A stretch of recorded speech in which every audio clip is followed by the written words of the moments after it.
Assalamualaikum warahmatullahi wabarakatuh. Sebelum masuk ke pembahasan, berikut adalah anggota kelompok 10. Maka dari itu, perkenalkan, nama saya Rusdiana Julianti. Nama saya Tiara Rahmawati. Nama saya Ian. Nah, selanjutnya kita akan membahas pengertian dari Perang Jawa. Perang Jawa merupakan salah satu peristiwa besar dalam sejarah Indonesia. Perang ini terjadi antara Pangeran Diponegoro bersama rakyat Jawa melawan pemerintah kolonial Belanda. Perang Jawa berlangsung dari tahun 1825 sampai 1830 dan menjadi salah satu bentuk perlawanan terbesar rakyat Nusantara terhadap penjajahan Belanda. Dalam perang ini bukan hanya kekuatan militer yang terlibat, tetapi juga menyangkut aspek politik, ekonomi, sosial, dan budaya masyarakat pada masa itu. Perang Jawa terbagi menjadi dua, yaitu sebab umum dan sebab khusus. Secara umum, perang ini terjadi karena campur tangan Belanda dalam urusan keraton, pajak yang semakin memberatkan rakyat, serta monopoli ekonomi yang membuat perdagangan rakyat dibatasi. Selain itu, masuknya budaya barat ke lingkungan keraton dianggap merusak nilai-nilai tradisi Jawa dan Islam. Sementara itu, sebab khususnya adalah pembangunan jalan oleh Belanda yang melewati makam leluhur Pangeran Diponegoro di Tegarejo tanpa izin. Peristiwa itu dianggap sebagai bentuk penghinaan terhadap kehormatan dan agama, hingga akhirnya memicu pecahnya Perang Jawa pada tahun 1825. Pada tanggal 20 Juli 1825, Perang Jawa dimulai. Pangeran Diponegoro memimpin perlawanan rakyat karena makam leluhurnya dilalui proyek jalan Belanda. Tahun 1825 sampai 1827, perlawanan rakyat Jawa semakin meluas. Banyak daerah ikut mendukung perjuangan Pangeran Diponegoro sehingga Belanda mengalami kesulitan besar. Tahun 1827 hingga 1829, Belanda menerapkan strategi benteng Stelsel, yaitu membangun banyak benteng dan mempersempit ruang gerak pasukan Diponegoro. Pada masa itu, beberapa tokoh penting dari pasukan Diponegoro tertangkap, di antaranya Kiai Maja dan Pangeran Mangkubumi. Tanggal 28 Maret 1830, Pangeran Diponegoro ditangkap di Magelang melalui tipu muslihat Jenderal Deko.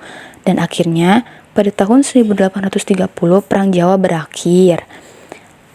Belanda berhasil menaklukkan perlawanan, tetapi semangat perjuangan Pangeran Diponegoro tetap hidup dalam sejarah bangsa Indonesia. Selanjutnya, kita akan membahas dampak dari Perang Jawa. Dari sisi positif, Perang Jawa berhasil meningkatkan semangat nasionalisme rakyat untuk melawan penjajahan. Peristiwa ini juga menjadi inspirasi bagi perjuangan di daerah lain seperti Perang Padli dan Perang Aceh. Selain itu, perang ini menumbuhkan kesadaran tentang pentingnya persatuan antara rakyat dan para pemimpin, baik ulama maupun bangsawan. Dari perjuangan ini juga lahirlah tokoh besar yang dikenal sebagai pahlawan nasional, yaitu Pangeran Diponegoro. Namun, Perang Jawa juga membawa dampak negatif. Korban jiwa sangat besar, diperkirakan lebih dari 200.000 rakyat Jawa tewas, dan ribuan tentara Belanda juga gugur. Perang ini menyebabkan kehancuran ekonomi, banyak desa hancur, dan rakyat makin menderita karena pajak yang semakin berat. Belanda pun memperkuat kontrolnya di keraton dengan sistem benteng Stelsel, sehingga ruang gerak rakyat makin terbatas. Akibatnya, banyak keluarga kehilangan anggota, desa menjadi sepi, dan kehidupan sosial masyarakat Jawa terguncang.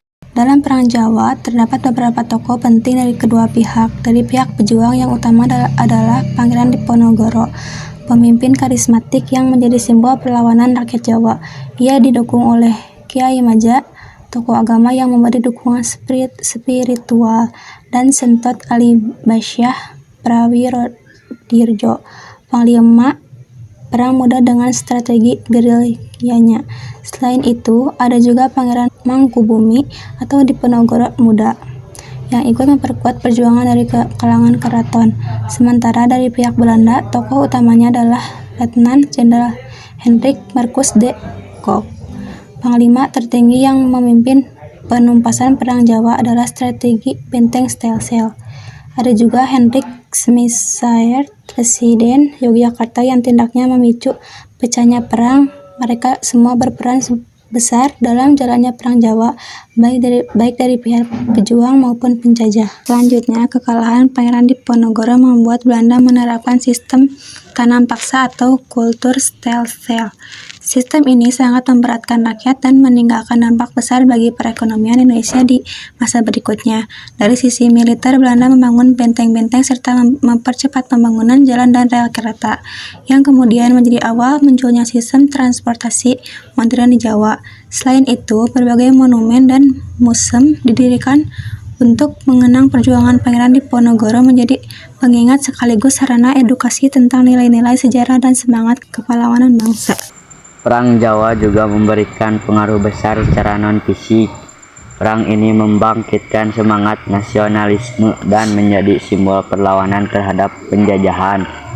Pangeran Diponegoro dikenang sebagai pahlawan nasional yang menginspirasi gerakan kebangsaan di masa-masa berikutnya. Kekalahan pihak keraton justru memperkuat dominasi Belanda dalam birokrasi, yang pengaruhnya terasa hingga masa Republik. Selain itu, peran para santri dan ulama dalam perang ini menunjukkan kuatnya hubungan antara perjuangan rakyat